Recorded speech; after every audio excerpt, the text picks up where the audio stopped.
So, good morning. Woohoo! CES 2026.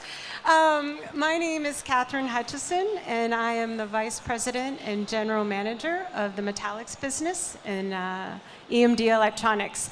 And thank you for joining me today with the Fireside Chat with our CTO on materials discovery in the age of scientific superintelligence. Now, before we get into the Fireside Chat, I'm going to give a couple slides introducing our company. So we are EMD Electronics, and if you look in your pocket, you will find that you have a piece of EMD in your pocket.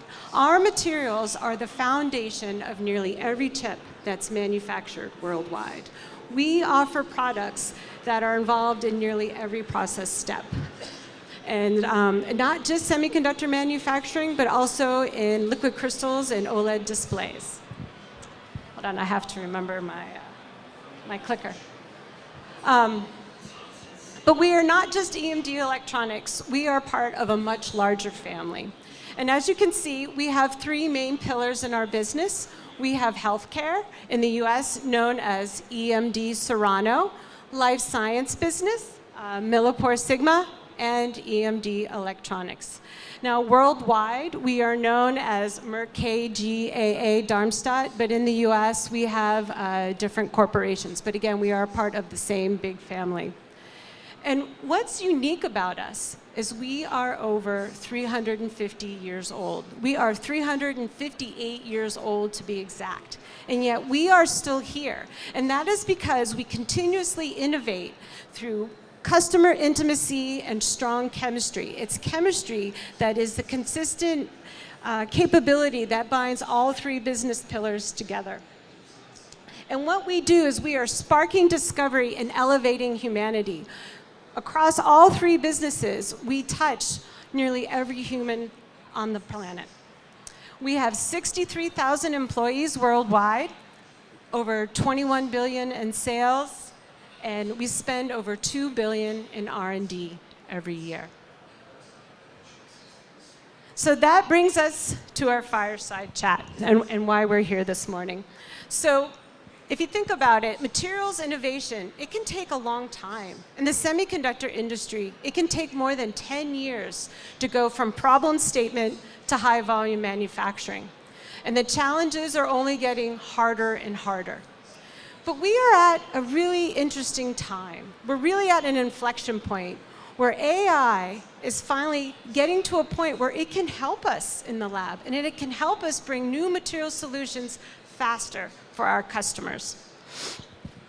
And you're seeing this reflected by interest in venture capital. This is just a couple of examples of announcements that have happened since September. I think one of the most interesting ones, you've got Prometheus, that's now being led by Jeff Bezos with a round of $6.2 billion. You've got Lila Sciences, 350 million raised and a 1.3 billion valuation. Periodic Labs also raising multiples of 300 million, as well as AI, Cusp AI, raising 100 million. They're developing a molecular search engine. But yes, venture capital is taking notice of this very exciting new market. And we've also seen the size of this market expected to be roughly 12 billion by 2034. But what this does for us is it helps us, as I mentioned, bring new products faster. It's not just getting there faster, but also developing new ideas that we wouldn't get there thinking linearly in our traditional discovery processes. So what I'd like to do is invite John Langan, the CTO of EMD Electronics, onto the stage. Thank you.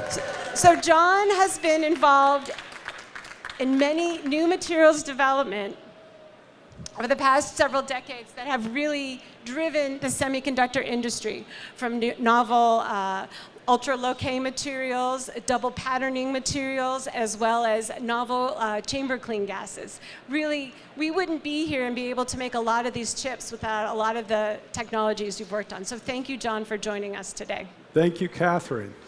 Yeah, we've known each other for quite a while. In fact, We started out as, I was your customer. I was at Novellus, you were at BOC Edwards, and we worked on some of those early innovations that you talked about. So we've seen the industry change quite dramatically in that amount of time, so I'm excited to be here. Yeah, it's almost like a full circle moment. So thank you for coming. So before we dive into the fireside chat, I think there's two questions we want to start out with. So the first one is, why is a materials company here at CES? And what is scientific superintelligence? So can you take us through that? So, okay, you asked two questions. Why is a materials company here at CES talking about the role that materials play? And the reason is all of these exciting things that you see around us are made possible by the chips and devices that do the computations or interface with the world. And even though there's been tremendous advancements, it's still the same basic CMOS technology. It's still DRAM technology, VNAND. The interconnect of the data between devices is changing dramatically from maybe wires to, or electrons to photons. But we still have the same need to improve the performance of those chips quite dramatically. And so we've seen over our tenure in the industry, and now you lead a business that is really pushing this forward, we've seen so many new materials invented and introduced to keep this Moore's Law and beyond Moore's Law moving forward. So we have a critical role to play in enabling the great things that we see around us.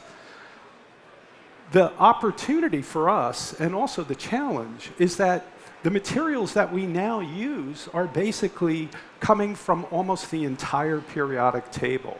Anything that's not radioactive or unstable is something that we can employ in our toolbox to make these chips work that much better, whether they're conductors or dielectrics, et cetera. So that sort of addresses the first thing you asked. The second you asked is, what is scientific superintelligence? And we're here to think about what is materials development going to look like in the age of scientific superintelligence. Well, scientific superintelligence is essentially the scientific method done by a far superior intelligence, right? Now, that sounds a little dystopian, but really what it means is to do the hypothesis, the experimentation, the data analysis in a way that is much faster or much more comprehensive than what we can do today. In fact, if you look at what we do today to try and develop new materials at Merck, KGaA, Darmstadt, Germany, we use the same methodology, whether it's trying to develop new pharmaceuticals or life science drugs or electronic materials, where you will design, make, test, and analyze. In scientific superintelligence, none of the people you see in this slide would be there. All of that would occur through some artificial intelligence directed and facilitated and actually carried out set of experiments and learning. Thank you, John. You know, as we look to the future as well, I think the materials challenges are getting harder and harder, especially, you know, the processing requirements and energy reduction requirements we're seeing from our customers, right? How can we use AI to be more of an innovative partner? An innovation partner? Yeah, I think this is not a new concept that we use AI to try and accelerate the materials development. In fact, we've been looking at this for quite some time. These are some slides that actually, when you know, I was still your customer, this was one of the opportunities that we had to look at using high throughput experimentation to quickly survey a wide range of materials so that we could gather lots of data and try and identify or optimize the performance of whatever criteria. In fact, I have here in front of me, this is a wafer, a 300 millimeter wafer that was produced at Intermolecular that Ganesh Panaman is the general manager of. And you can see at each spot on this wafer, we're able to generate a different material. And imagine this wafer is full of semiconductor devices, and then we can actually test the functioning semiconductor device with lots of different materials. Because at the end of the day, that's what matters. Does the device actually work that much better? And so you might say, well, you've had this for 20 years. Why haven't we realized the benefits that were possible? And the challenge is we really didn't have the AI capabilities. We had neural networks. We had the ability to do data analysis. We could even do Bayesian optimization to try and identify the ultimate material. But we didn't really get any closer to understanding what the material was doing so we could more efficiently generate and optimize new materials. So I think that brings up a good point, right? We've been in this for a long time, especially with intermolecular, but we really didn't have the tools available to us to solve the problems as quickly or to come with maybe out of left field ideas, things we wouldn't have thought of before. But things are different now.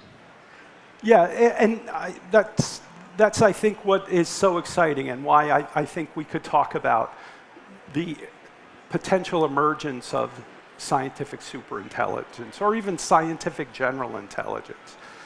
And to give a clear example of that, this is sort of the classic way that we have been trying to address materials challenges using the computational capabilities that we had. Now, of course, there's a lot more to AI-enabled materials development than the computation, but this, I think, is the most dramatic change that we've seen most recently. And in the classic scenario, if we have a use case, and it's important to start on a use case. What do we want to do, and how will that help make faster, more energy efficient, more environmentally responsible chips?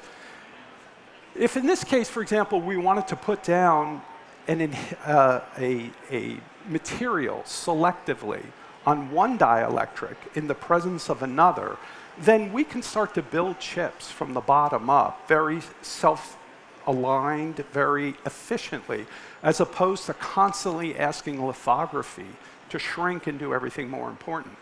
But trying to selectively put a film on one silicon-containing surface in the presence of another one is not trivial. And so the way that we've tried to approach this in the past is we will calculate, we will propose, a scientist will review the literature, propose, let's use this molecule to deposit on this surface. And we'll do calculations to find out what are the energetics of that reaction, of that molecule on that surface. So overall, is it energetically favorable? But then what is the activation energy, the barrier to make that happen? Now, ideally, we'd like to solve this equation on the left. This is, we all know this from our chemistry days, some longer ago than others. But this is the Schrodinger equation. And if we could solve this exactly, we would open up a world of possibilities. We would be able to solve some of the grand challenges. But it's incredibly complicated. It goes exponentially more intensive as the number of electrons and particles and systems go up. So there was a methodology that was invented by Walter Kohn in 1933, which is based on something called density functional theory, which made some assumptions about how you treat all of the other species when you're looking at one particular element at a time. And that really opened up the possibility to do calculations on molecules or on very specific systems in a reasonably realistic amount of time. But it turns out even that scales as the cube of the number of species that you're trying to model in the system. So while it was a tremendous advancement, it was really limited. And so we had to do very specific targeted calculations. And so if you wanted to calculate thousands of molecules or tens of thousands, you needed some really dedicated supercomputer or high-performance computing capabilities to do it. I think what has changed what has emerged in the last several years and what have gotten incredibly better is taking all of those hard-won, hard-fought DFT calculations, thousands of them or tens of thousands of them, and then training neural networks and machine learning models on that calculation itself. Now, right away, there is some complexity and some trade-offs you make, but what you can see in these graphs is if you look at what these very capable machine learning interatomic potentials can calculate, it's very close to what we get from the DFT calculations. The nice thing is, this is done using a machine learning model, and then the inference is relatively straightforward. So what it allows us to do is start to consider much larger systems much more comprehensively than we could before. And so what that results in, ultimately, is something like this, where what you can see on the left is this is the problem we were trying to solve before, was can we predict if that molecule will react on that surface, and will it give us the kind of selectivity and really process robustness that we require? Well, by using machine learning potential, we can actually start to model very complicated systems, the entire surface of that reaction, and not just one molecule, but a series of molecules, because the subsequent molecules come down, they see an already partially covered surface. And in this case, we did a 370 atom simulation over many nanoseconds of reaction, which in reaction world, that's a long time. And we were able to show how different molecules were able to effectively, selectively cover a surface in the presence of other surfaces. This would have taken us 15 years, and that's a currency on the left, that's a euro, it's similar to dollars, but versus this entire calculation took 90 minutes and was relatively straightforward. And so I think that's what's different today, using this methodology versus what we've done. The types of problems that we can tackle, the number of problems, and the complexity of the problems is growing rapidly. I mean, going from 15 years to 90 minutes, that's a huge step function change in terms of what we can learn. So it's very powerful new technology we have, but what do you see some of the challenges for this being adopted going forward? Yeah, I think one of the challenges is, understand, of course, one of the favorite sayings I think of this community is, you look at this capability, this is the worst that will ever be right now. It's only going to get better from here. And one of the challenges is in a sense, keeping up with it and knowing as a material scientist or a chemist or how to use these tools effectively and to make sure we're fully leveraging those capabilities. And so that's something that we're trying to work on and push forward, right? Are there issues in getting clean data? Is that a challenge as well? I mean, that's a great question. I think this is really in my mind, in terms of generating the data and trying to effectively leverage the tools, this is one of my favorite examples. And what it is this is sort of a lighthouse project that we've been doing internally that says, if we have a certain molecule that's used for an application today, in this case, it's not shown here, but we have benzotriazole, which is an additive that we use in CMP, in chemical mechanical planarization.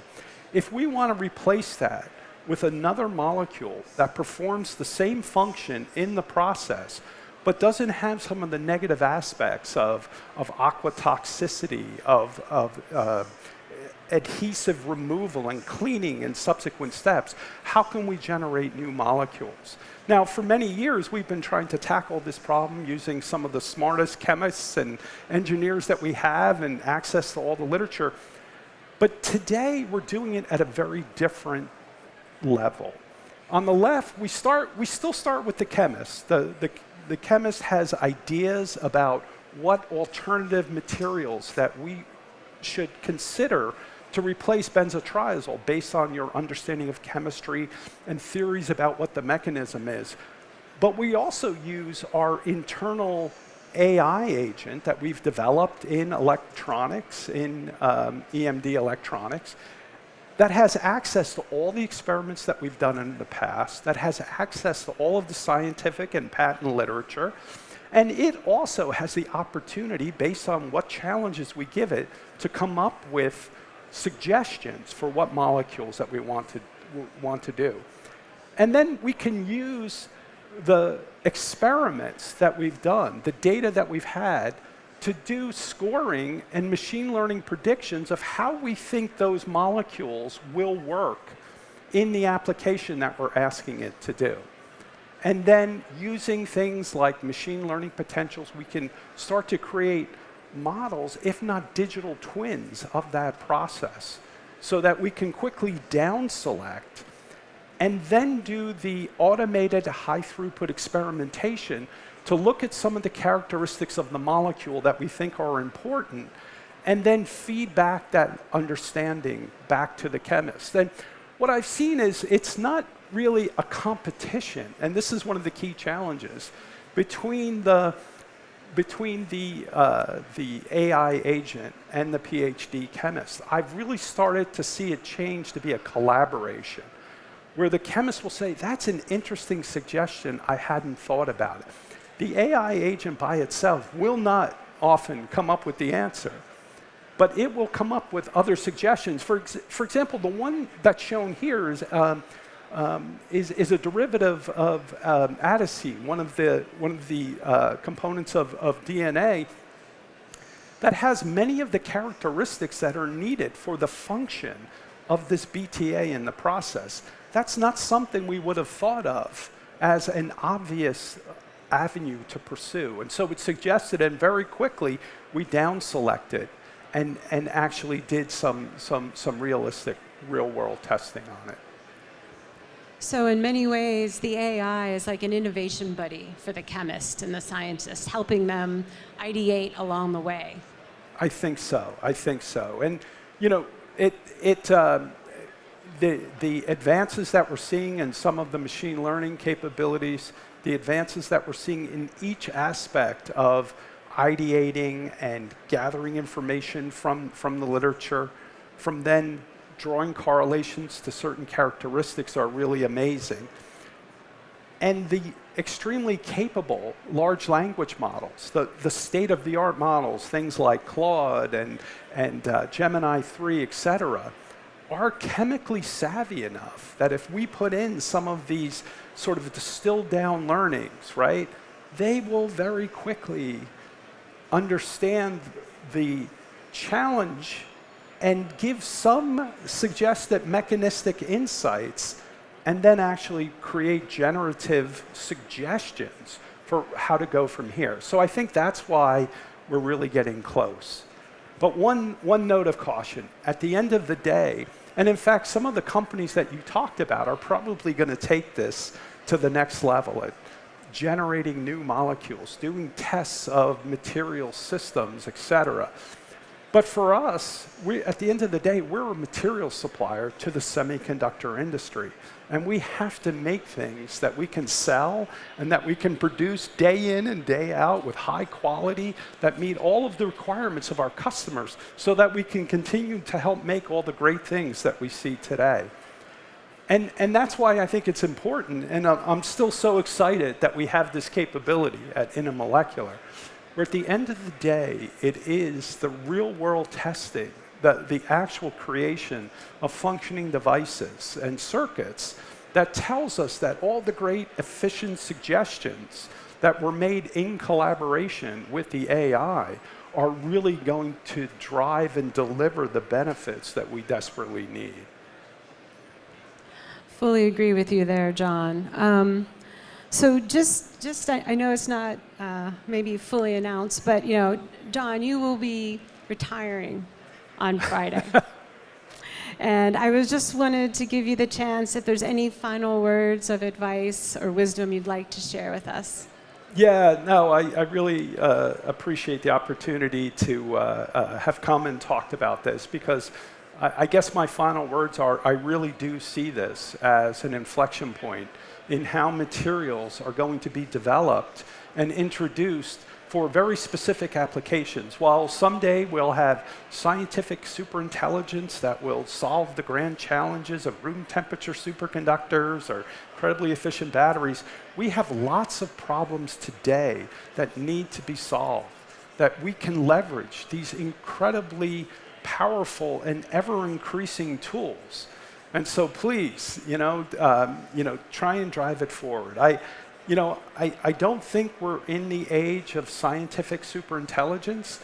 We may or may not be in the age of scientific general intelligence, but we're certainly in the age of scientific, extremely useful intelligence.